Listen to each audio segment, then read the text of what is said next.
Hello all, this is Halloween, and if you love cemeteries as much as I do, you may want to subscribe because I'm going to be taking you somewhere new every week. In today's episode, we are headed to Port Richey. We're going to visit the Pine Hill Cemetery. Enjoy! We're here at Pine Hill Cemetery, established in 1916. This cemetery is located in Port Richey, Florida, and it's a very small one. We're already in. Let's see what we can see.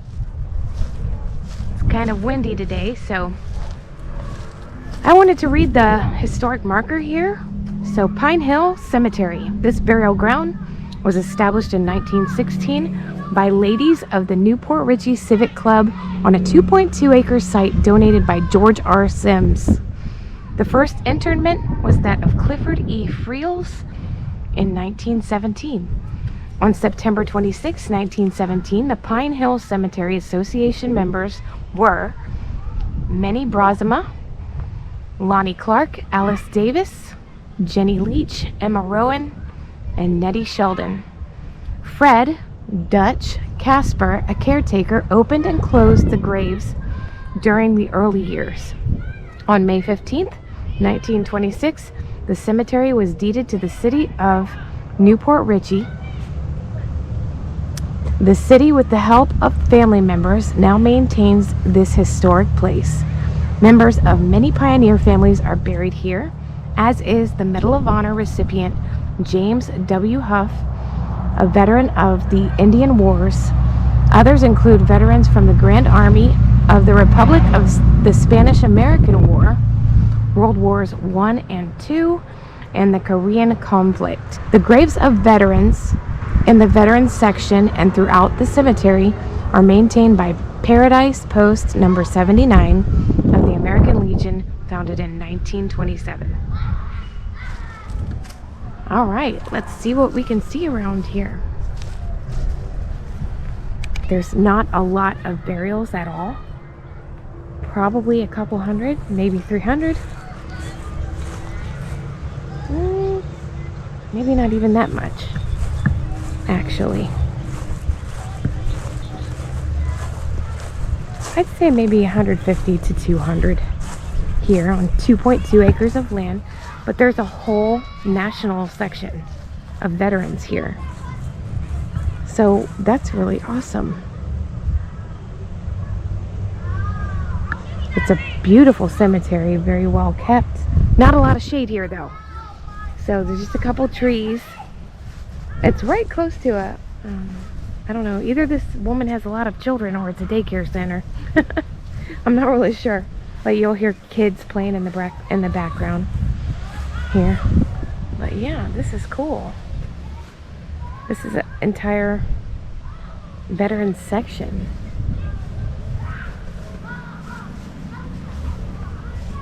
World War I.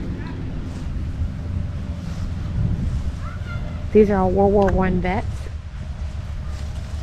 Right here in the front.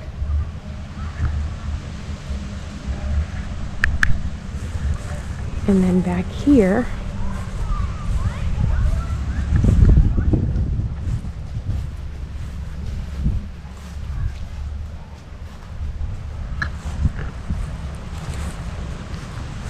there are more World War II.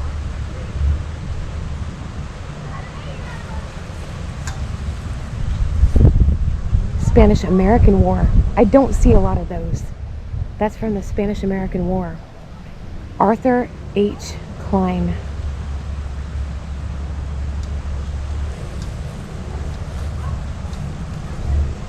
World War I.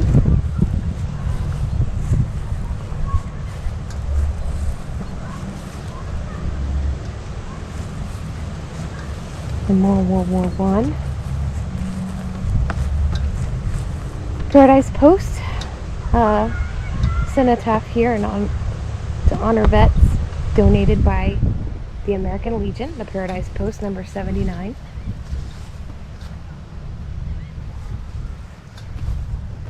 A lot of World War I, mostly World War I, and a Spanish-American War vet. That is cool. Because like I said, I don't see those often, and I think And I even love the memorial, that it's a little different than the others. Here we have a doctor, George St. Clair, PhD, December 30th, 1880 to February 12th, 1943. These headstones look new, so possibly were replaced in more recent years. I mean, because they don't look like they were. That doesn't look like it's from 1943, that marker there. So these could have been replaced. They could be, I suppose, from that time period.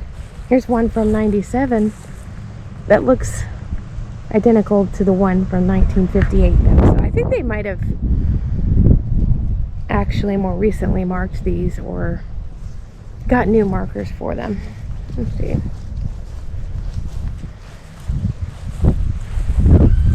This one looks old. And it is 1947 and 1945. This one says dying is but going home. And this one says he loved righteous and hated. I'm trying to see what that word is. Ingenuity?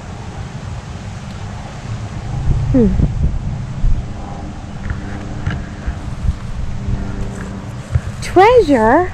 Someone's name was Treasure. Treasure Lee Pearson. Daughter of Thomas and Elizabeth Lee. So that's the Lee family. We had a Knight family over there.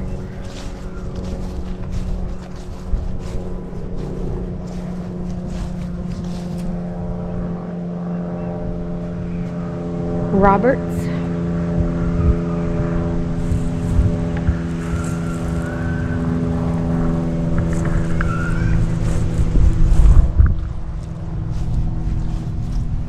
This one's missing the top piece of its headstone there. That one right back there. I wonder where that went. Look at the birds over here, just enjoying the beautiful day.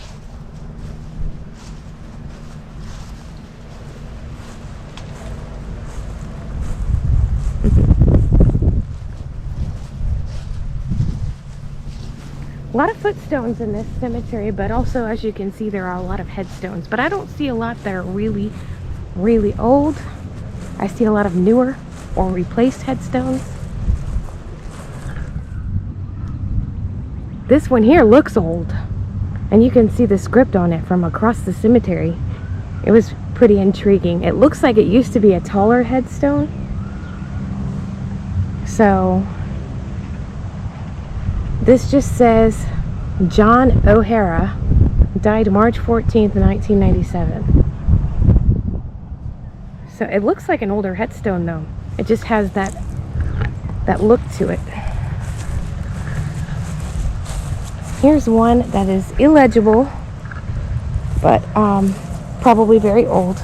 One of the older ones in the cemetery. It has absolutely no script on it. So you can't read that one. Oh, here's some old ones, a little grouping of them. And another one here. This is one of the log looking ones. F.B. Williams, 1860 to 1945.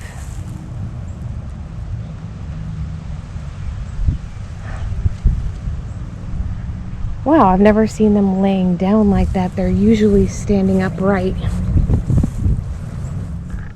These are really cool. This almost looks like something you'd see in Salem.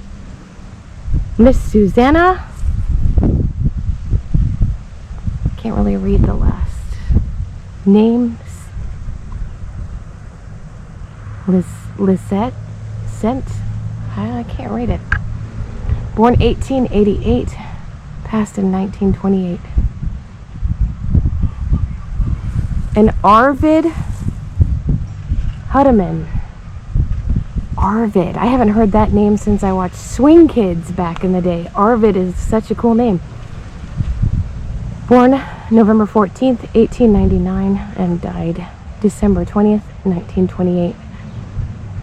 Looks like some of the script was retouched there. I'm not sure. But it just looks almost handwritten.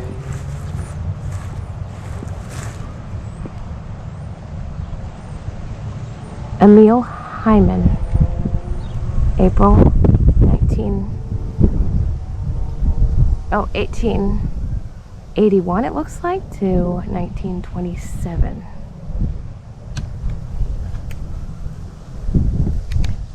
Those have got to be the oldest in the cemetery. Those are cool. Neat looking. Let's see. This ledger has a really neat embossed family crest in it. That's kind of cool. Different. As you can see, this is a cemetery. There's really not a lot here. But there's always something new. Like these little headstones, I never see that. Those are really cool.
On the other side of the cemetery, directly across from where all the most of the veterans are buried, there's another Spanish-American War veteran here. It says Araya R. WWII. There might have been another letter on there. I don't know. It almost looks like there might have been, but yeah, Spanish-American War vet. That's awesome. This one says Baby Patterson, given and taken August 24th, 1924. A little baby. And here's a Jesse Blake, 1924.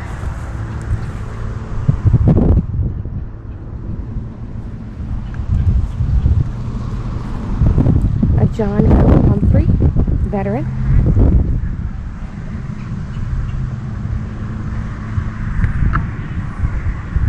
We got a Freemason over here. There's that name again, Hattie. Hattie Mae Humphrey. Isn't that cute? Such a cute name. And Stephen J. Ross. 1866 to 19, we don't know. Freemason. I don't know what this sign is. Does anybody know what that sign means? It's a star. I'll have to look that one up.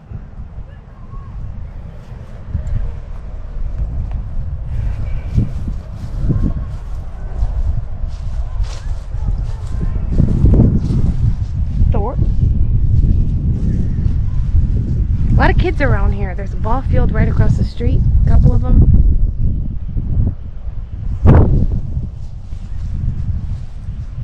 Oh, this is multiple people memorial here.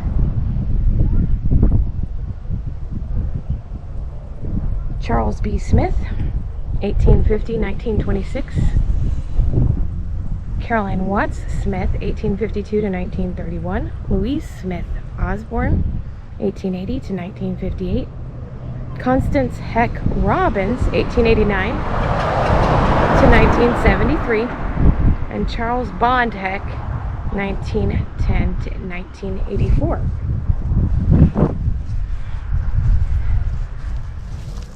This Schindel family and this Poole family over here are quite larger plots, so perhaps they were pioneers of the area. And then right over here, we got a really old, looks like a real old headstone here, pretty old. It just says Stephen on it with a cross. It's kind of buried, so that's not a whole headstone. Or maybe it is. Might be a footstone. And these are interesting. They're hard to read, but those are pretty old there. There's a gurney.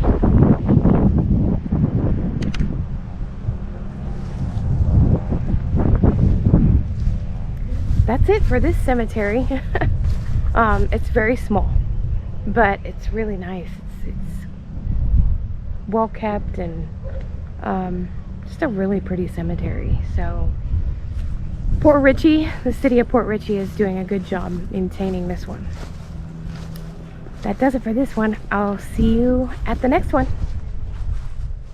Thank you so much for joining me again today. I hope you loved today's episode. The Pine Hill Cemetery was very small, but it was a beautiful little cemetery. I have never actually seen a lot of veterans from the Spanish-American War buried in Florida. Like, it's just not something you see all the time.